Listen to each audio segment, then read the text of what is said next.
नमस्कार मैत्रिणी, आज आपण पाहणार आहोत सुजीचा उपमा. तर त्यासाठी साहित्य आहे. 1 वाटी रवा घेतली आहे मी.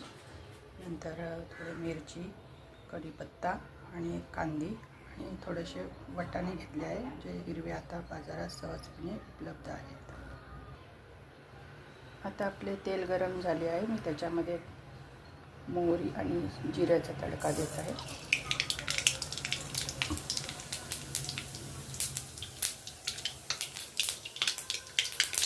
त्यामध्ये जे आपण कढीपत्ता होता तो थोडा टाकला,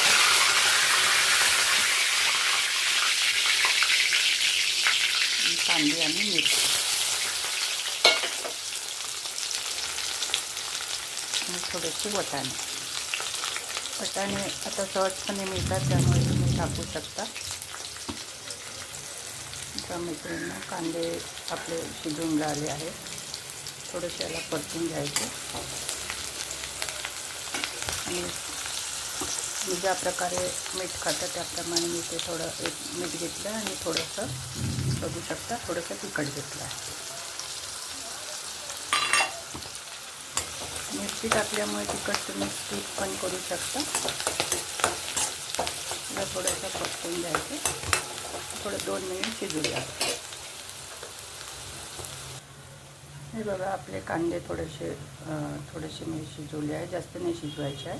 आणि आता आपण 1 वाटी रवा घेतला होता तो आपण आता याच्यात टाकणार आहोत आणि रवा छानपैकी याला भाजावा लागेल.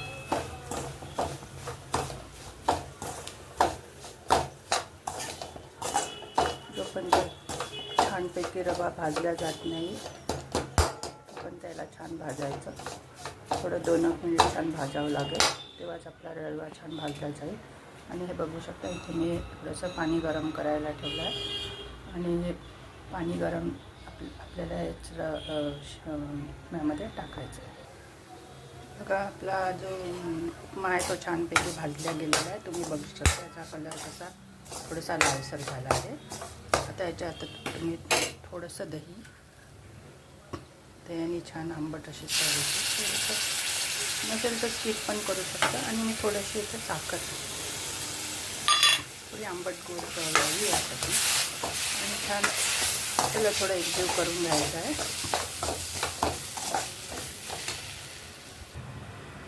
तर बघा मैत्रिणी, मी याला छान एकजीव करून घेतला आहे दही आणि साखर घालून. आता मी जे आपण गरम पाणी करायला घेतलं होतं ते आता याच्यात टाकायचं आहे.